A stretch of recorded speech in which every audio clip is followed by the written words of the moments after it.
Transform your dreams into reality with the guarantee of assured placement and highest salary package. Admissions open at Francis Xavier Engineering College, the best institution situated in the heart of Tirunelveli.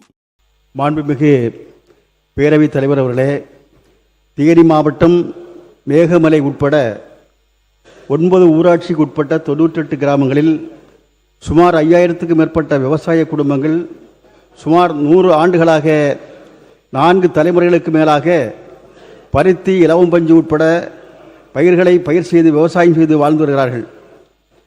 கிராம விவசாயிகளுக்கு செம்பு பட்டாவும் வனப்பகுதியில் கால்நடைகளை மேய்ப்பதற்கு புல்வரி அனுமதி சீட்டும் வழங்கி இருக்கிறார்கள்.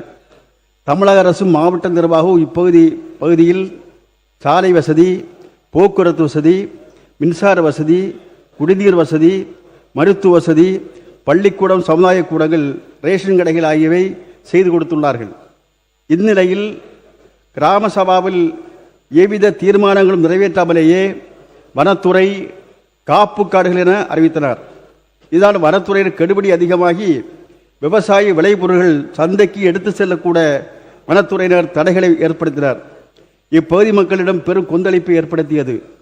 இதனை எதிர்த்து நடைபெற்ற வழக்குகளில் 24/3/2026 அன்று உச்சநீதிமன்றம் 98 கிராமங்களில் 4601 விவசாய குடும்பங்களையும் 4000க்கும் மேற்பட்ட குடியிருப்புகளை அகற்ற வேண்டுமென உத்தரவிட்டுள்ளது.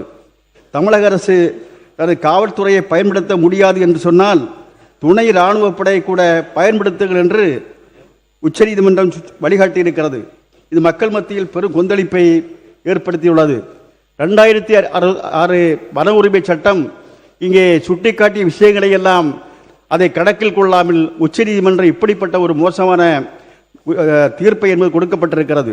இதன் அடிப்படையில் செப்டம்பர் 1 அன்று உச்சநீதிமன்றத்தில் இவ்வழக்கு விசாரணைக்கு வரும்போது தமிழ்நாடு அரசின் சார்பில் மறுசீராய்வு மனு தாக்கல் செய்து மக்களின் வாழ்வினையையும் வாழ்வாதாரத்தையும் பாதுகாக்க தேவையான அனைத்து நடவடிக்கைகளும் தமிழ்நாடு அரசு எடுக்க வேண்டும் என்று மார்க்சிஸ்ட் கம்யூனிஸ்ட் கட்சி கேட்டுக்கொள்வதோடு அரசு மேற்கொள்ளும் அனைத்து நடவடிக்கைகளுக்கும் மார்க்சிஸ்ட் கம்யூனிஸ்ட் கட்சி துணை நிற்கும் என்பதையும் தெரிவித்து அமர்கிறேன்.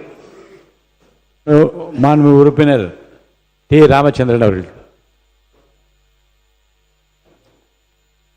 மாண்புமிகு பேரவை தலைவர் அவர்களே, தேனி மாவட்டம் மேகமலை வரசநாடு பகுதியில் 7 ஊராட்சிகளில் 3-4 தலைமுறையாக அந்த பூர்வீக குடிமக்கள் வாழ்ந்து வந்தார்கள்.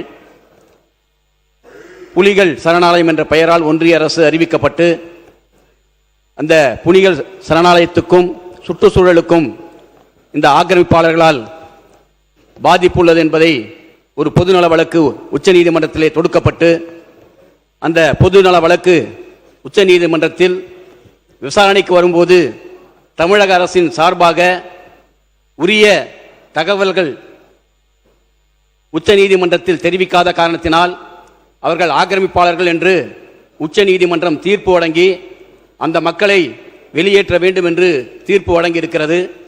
மாநில காவல்துறை ஒத்துழைக்கவில்லை என்றால் துணை இராணுவத்தை கொண்டு அந்த மக்களை வெளியேற்ற வேண்டும் என்று அந்த தீர்ப்பிலே சொல்லப்பட்டிருக்கிறது. உச்சநீதிமன்றமே சொந்த நாட்டு மக்களை துணை இராணுவம் கொண்டு வெளியேற்ற வேண்டும் என்பது இன்றைக்கு மிகவும் கவலையாக இருக்கிறது. அதோடு மட்டுமல்லாமல் அந்த மக்கள் தொடர்ந்து தங்களுக்கு குடியிருப்புகளுக்கான பட்டா, அதே போல உடும் நிலங்களுக்கான பட்டா வழங்க வேண்டும் என்று 60 ஆண்டு காலம் ஆட்சியில் இருந்த ஆட்சியாளரிடத்தில், அதிகாரிகளிடத்தில் பலமுறை வட்டாட்சியர், கோட்டாட்சியர், மாவட்ட ஆட்சியர் என்று மனுக்கள் கொடுத்து அவருடைய கோரிக்கைகளை ஆட்சியாளர்களும் அதிகாரிகளும் செவிசாய்க்காத நிலையில் இன்றைக்கு அவர்கள் ஆக்கிரமிப்பாளர்கள் என்று முத்திரை குத்தப்பட்டிருக்கிறது. அதோடு மட்டுமல்லாமல் அவர்கள் பட்டா வழங்க வேண்டும் என்றால் நாடாளுமன்றத்திலோ பிரிக்ஸ் கூட்டமைப்பிலோ அல்லது ஐநா சபையிலோ தீர்மானம் நிறைவேற்றப்பட வேண்டிய அவசியமில்லை. மாநில அமைச்சரவை கூடி பட்டா வழங்கலாம் என்று அரசாணை பிறப்பித்திருந்தால் இன்றைக்கு அந்த மக்களுக்கு பட்டா கிடைத்திருக்கும்.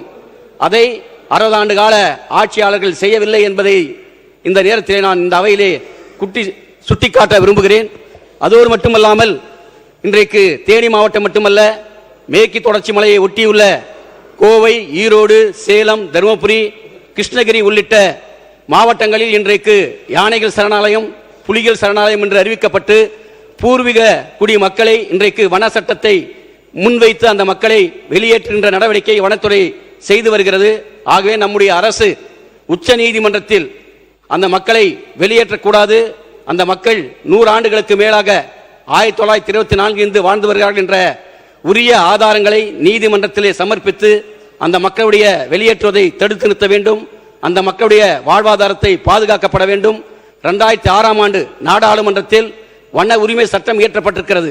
அந்த வன உரிமை சட்டத்தின்படி யாரெல்லாம் 1980க்கு முன்பு வரை வனங்களில் குடியிருக்கிறார்களோ சாகுபடி செய்கிறார்களோ அந்த பழங்குடி மக்களுக்கு மலைவாழ் மக்களுக்கு வன உரிமை சட்டம் 2006 படி பட்டா வழங்க வேண்டும் என்று நாடாளுமன்றத்திலே சட்டம் இருக்கிறது. அந்த வன உரிமை சட்டத்தின் அடிப்படையில் இன்றைக்கு தமிழ்நாடு முழுவதும் உள்ள பழங்குடி மற்றும் மலைவாழ் மக்களுடைய நிலங்களுக்கு இந்த அரசு பட்டா வழங்க வேண்டும் என்று கேட்டு இந்த மேகமலை வருசநாடு மக்களை பாதுகாக்கப்பட வேண்டும், வெளியேற்றுவதை தடுத்து நிறுத்த வேண்டும்.